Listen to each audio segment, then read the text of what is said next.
everybody, it's Saul Colt. We're here at Pubcon 2017. I'm here with a celebrity. Introduce yourself. Hi, I'm Bruce Clay, and my company does search marketing. How long have you been doing search marketing for? Almost 21 years. Started January '96. Wow, so you're like one of the real pioneers in this industry. If I had to guess, I'd say you've probably coined a term or two. Well, I've been given a lot of credit for that. Written 3 books. I've done all sorts of things in the industry. Speak at a lot of conferences.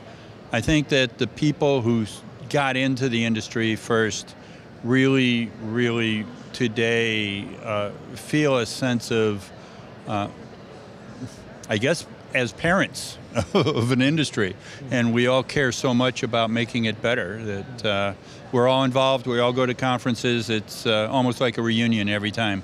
Yeah, that's very cool. So we're at Pubcon. There's going to be a couple days of amazing speakers, and everyone's going to be talking about sort of what's next or what's the things people should be paying attention to. What do you think going into the 2018 people should really be focusing on or doubling down with their search engine marketing or just digital marketing in general? Well, I think that what we're going to see is some of the larger players start to really become almost combative about things.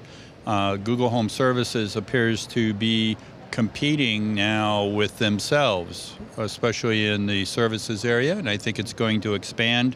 If you get into Google Home Services, you'll see that those ads actually appearing at the top, and these are Google guaranteed services, and they're right at the top of the search results. So I think we're going to see a lot of that. I think we're going to see Amazon become a more aggressive player, especially with things like food delivery, things like that.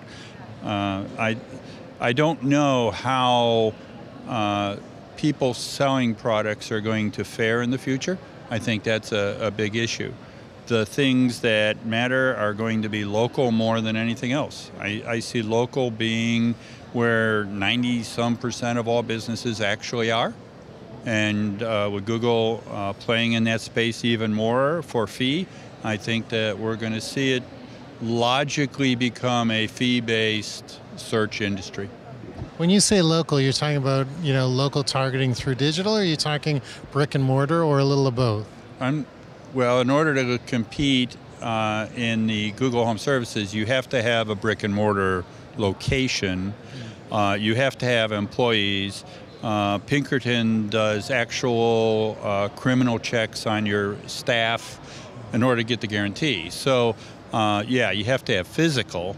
I think that the local comes in multiple layers. I'm giving a presentation Thursday on that. But you have the national chains with local presence. Then you have the local plumber, the dry cleaners, and that. And I think that what we're going to find, especially with mobile, is more and more people are going to rely, whether it's smart or not, on mobile to tell them where to go and not be able to figure it out any other way. Yeah, so last question, and this may be in your realm of expertise or not, so you can decide if you want to skip it. But let's say 7 years ago or 8 years ago when social sort of became a thing, it was all about leveling the playing field. It was about small brands could compete with large brands, and it worked to a certain extent, but not the way I think everyone imagined. You mentioned when we were talking about how everything's going to move more towards paid. Do you think that this is going to reverse the trend, and we're really only going to have 25 brands that are slugging out for all of our attention, and the mom and pop places that were elevated through social are now no longer going to be able to compete? Well, right. If it's a fee-based system, then the social signals are still positive signals, but they're not going to overcome a fee. Mm-hmm. I mean, let's suppose I run a service and I charge $100 for an event. I can only afford so much on an ROI basis. If I charge $8,000 for an event, I can afford more. And I don't know if that $8,000 is necessarily the way big companies are going to care. Their economy of scale allows them to make more money easier. They may have a brand that converts faster or sooner or better. So yeah, it's going to be highly competitive. I think that what will happen is local businesses who happen to compete against big businesses are going to need to understand the significance of all of the brand building. I don't think a lot of local businesses have given much thought to that. And the brand building is going to occur at a local PR level with substantial local content, video, especially on-page content.